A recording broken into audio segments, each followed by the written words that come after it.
So here I am at this place called the Old Place. It is pretty much the antithesis of everything Star Trek.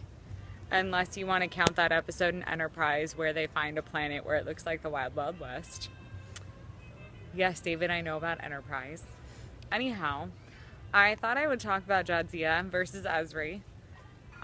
Since Aaron Eisenberg decided to respond to my message and watch some of my videos, I thought that maybe I could talk about how other characters affected me, and hopefully those actors or actresses will watch and give me their insight or just appreciate how much their acting career has affected my life. So today I wanted to talk about Jadzia versus Ezri.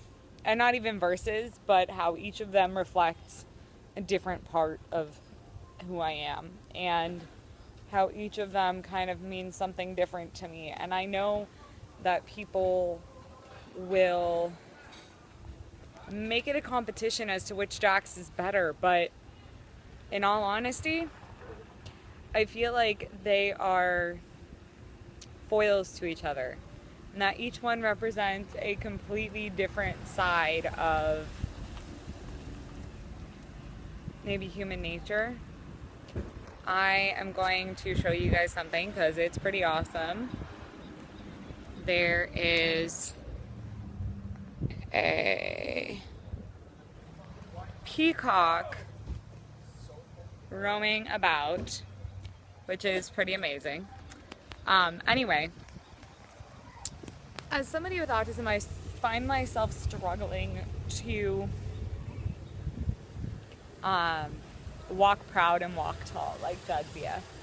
And she, no matter who she is or what's going on in her life, she's always walking tall and being proud of who she is, despite the fact that she's the only Trill on a station full of what I'm going to say is tens of alien species. I know we at least have Romulans, Klingons, Bajorans, humans,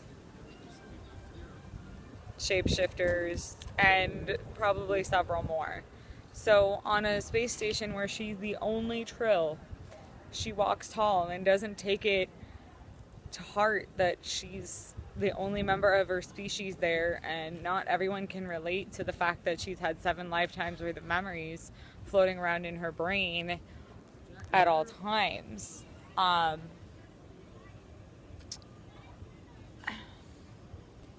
So no matter how confused she gets, no matter how crazy life is, no matter if they're on the ops, up in ops and everything is going crazy and everything is completely chaotic because people are attacking or whatever it is, she stands tall. She sounds tall and proud of everything that she has worked so hard to achieve. And many of my friends are going to wonder how I'm going to relate that back to me, but I try every day to be like Jadzia. I try every day to stand tall for who I am and stand tall for everything that it is that I want to be in this world, despite the fact that I am different, despite the fact that I'm not neurotypical, and I exist every day in a sea of neurotypical people. The most contact I have with people who are autistic is in what will soon be my job, because I'm going to be a special education teacher. That being said, I feel like Ezri is the opposite of that. I feel like the chaos that we find in Ezri's character, because she's so new to this being a joined Trill, and because she didn't get to choose that, it only happened because she was the only Trill on the ship when the stasis pod broke. She didn't get a chance to choose who she was. She didn't get a chance to decide whether or not she wanted to be joined. And furthermore, she didn't get the training to being joined. And for me, that means basically how I feel every single day. I didn't choose to be autistic. I did. I was born that way, and that's fine with me. And I embrace it. But almost every day, I feel like Esri. I feel like someone whose brain is just a little too jarbled sometimes. And sometimes I can't think straight. And sometimes I'm thinking so hard that my thoughts get confused. I have to think about every single thing, every single minute. And sometimes I don't know what's up, down, right, or wrong. And I feel like that's the way that Esri is. She doesn't know her pronouns, and she gets confused as to whether or not she's one of her past people or one of her current people. But she still manages to find a way to fit in with the crew of DS9, which in the short 1 or 2 seasons that she was on, I believe it was only 1 season,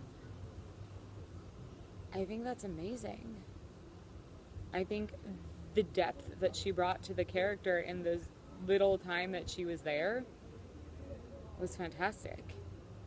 And it gives us another side, a more Curzon side to the role of Dax, because it's not someone who's so centered and zen. It's somebody who's a little chaotic, and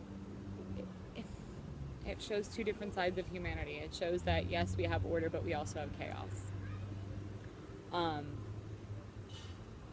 And to both Terry Farrell and Nikki DeBoer, both of your characters have inspired me in my life. Jadzia inspires me to be more and more passionate about being proud of who I am and making sure that everyone knows that being autistic isn't something that's bad. It's something to be treasured and something to be celebrated. That it means that I'm special and not stupid and not retarded, and that every person with autism is different. So despite the fact that most people think that I don't look like I have autism, I do. And I think that also ties into both Esri and Jadzia, and I'm also waiting for my family to come back to the car while I record this, so I'm just periodically checking to see if they're there. A phrase that I've learned to live by is that when you meet an autistic person, you've met one autistic person, and that every autistic person is different. And so I guess my call to arms, or my question to the world is, if you saw one black person, would you assume that you had seen all the black people in the world and that all black people are the same? If you had met one Native American person, would you assume that all Native American people are the same? And worse, because this is something that's not visible on your face, or maybe in the way that you dress. If you've met one Jewish person, have you met all the Jewish people in the world? And should you assume that they are all the same? So I guess my point is that autism is a spectrum.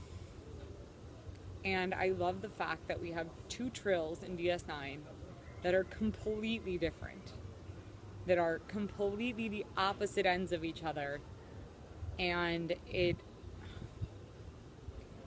fosters people to accept differences. And I really thoroughly enjoy that, because it gives me a little bit of hope that maybe one day people will just accept that I'm autistic, and they won't say, no, you're not.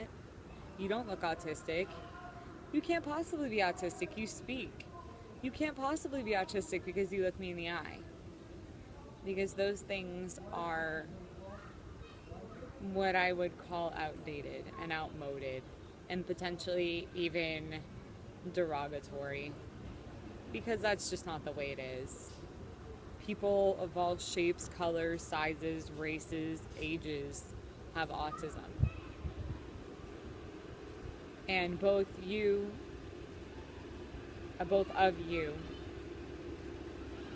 Terry and Nikki, make me even more proud of who I am, and furthermore, make me want to be a better person with autism, and show the world that I can be successful, show the world that I can